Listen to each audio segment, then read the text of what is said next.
going to explore Hitler's time in prison and where he writes the Mein Kampf, the Nazis in the wilderness between 1924 and 29, a change of strategy with the Nazis, the Great Depression, and the Nazis' rise in power. So buckle up because I feel like this video is going to be quite long. Okay, Hitler in prison. So during his time in prison, he spent it writing a book titled Mein Kampf. And remember, by the way, he was sent to prison because of the Munich Putsch, right? So 9 months in prison. If you didn't watch the previous videos, I highly recommend watching it because it provides important context for this video. It clarified and presented his ideas about Germany's future. This was also when he concluded that the Nazis wouldn't be able to seize power by force and that they would have to work within the democratic system. So they would actually have to get votes, and once they get into power, they can destroy the system from the inside. Now, one thing about Hitler's time in prison, the Mein Kampf book. So the Mein Kampf book, it didn't really sell lots before the 1930s. So before the Nazis started to get popular, the book itself wasn't popular as well. But it did provide a little bit of income for Hitler. The Mein Kampf, so it means my struggle. It was about National Socialism, loyalty to Germany, racial purity, equality, and the state control of the economy. Racism, the Aryans were the master race, all other races, especially the Jews, were inferior. The armed forces, war and struggle were essential to the development of the Aryan race. Lebensraum, so it means living space for Germans in German. And expansion in east into Poland and Russia, so the Germans could have more living space. The Führer, democracy is weak and strength lies in total loyalty to the leader. Führer, so dictatorship basically. Nazis in the wilderness between 24 and 29. So as soon as Hitler was released from prison, that was on 20th December 1924, Hitler set about rebuilding the Nazi party so he could take power through domestic means. He saw the communists building up their strength through the youth organizations and recruitment drives. So soon the Nazis were doing the same. So basically the youth organization just basically means changing the way that the younger Germans, like the kids, thought about Nazis. So making them think positive about the Nazis. The Nazi candidates stood in the Reichstag elections for the first time in May of 1924 and won 32 seats. The Reichstag is like the German parliament, by the way. Encouraged by this, he created other Nazi organizations to promote Nazi ideas. So you might be confused right now. By the way, all the info in this book is from the textbook, but the dates don't really make much sense, do they? So as soon as Hitler was released from prison, it was 20th December 1924. But then the Nazi candidates stood in Reichstag elections for the first time in May of 1924. So the dates don't make sense. Whilst Hitler was in prison, the Nazi candidates stood in the Reichstag elections. Okay, let me explain. So I did some further research into this. So actually the Nazi party did participate in the Reichstag elections in 1924, right? They were banned, right? If you remember the previous video, they were banned from going into the Reichstag elections because of the Munich Putsch, right? So the ban was lifted on February 27th, 1925. So that's a full year before that, right? Prior to the ban being lifted, the Nazi party did find ways. They circumvented the ban because they changed their name under the name German Socialists rather than the Nazi Party, because the Nazi Party was still banned at the time, right? And the ban on the Nazi Party was shortly lifted after these elections, and they continued under the original name. And by the way, so Hitler was in prison during these elections, right? So Hitler's absence due to his imprisonment did not prevent the party from participating, but it significantly limited his personal involvement in the campaign because he was obviously in prison, right? And honestly, I feel like the textbook is just worded awfully and it really should be revised. But anyways, let's go back to history. A change of strategy. Nazi campaigning 1924 to 29. So previously, Hitler was just freed from prison, right? So as seen previously, 1924, Hitler won 32 seats in the Reichstag. However, in the 1928 elections, the Nazis only got 12 Reichstag seats. So their seats in the Reichstag actually dropped. This was a quarter of what the communists got at the time.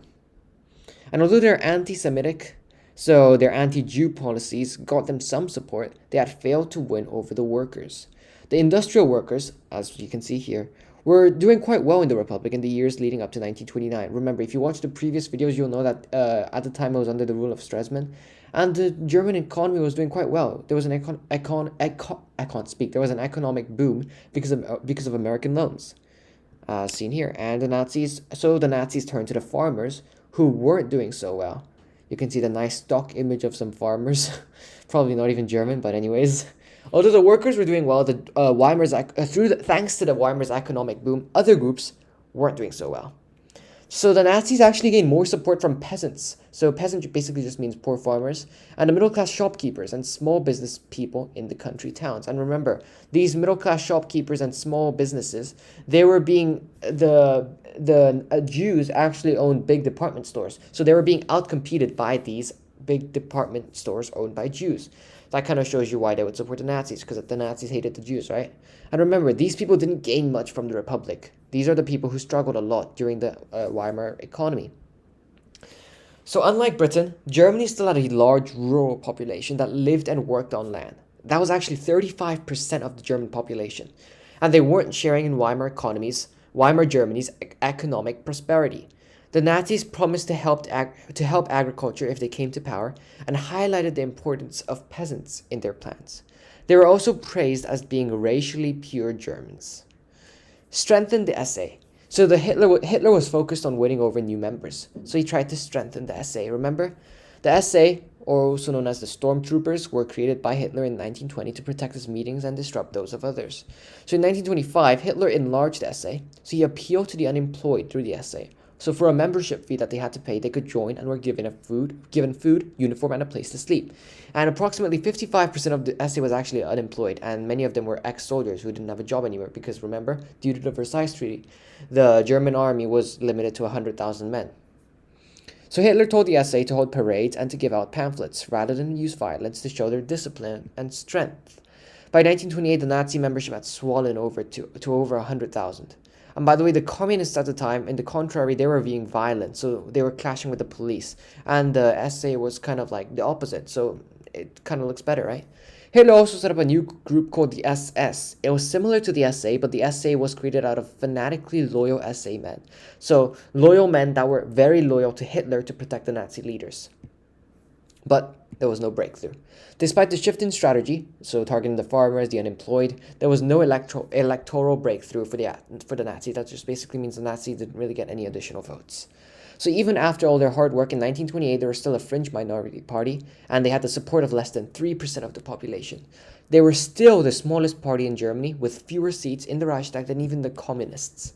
Many Germans were uninterested in extreme politics during the Stresemann years, 1923 to 29, which were more prosperous and peaceful. The Nazis would need something extreme to happen. Remember, there was an economic boom thanks to American loans and Stresemann's good politics, actually. So they would need something extreme to happen. So prior to the 1930s, the Nazis were unsuccessful. Why? The success of the Weimar government, economy, their foreign policy. Nazi aims were irrelevant to most Germans. Disastrous 1923 Munich putsch, and a lack of support in the police and army. But they did have some successes. The Munich putsch also had its positives, right? If you remember the previous video, it helped them gain publicity thanks to Hitler's trial, and Hitler was an excellent speaker, right? Targeting different groups for more support, like the farmers and the unemployed, right? Hitler's great speaking skills, and the 25 points, and the SA expansion. By the way, the 25 points, I covered this in the previous video, but if you don't remember, it includes key points that the Nazis were trying to accomplish. So the abolition of the Versailles Treaty, Anschluss, so united with Austria, only true Germans in Germany, no Jews, large businesses nationalized, generous old age pension, and strong central government like Führer. It's basically like the Mein Kampf, so Hitler's novel, but a bit more targeted for the Nazis.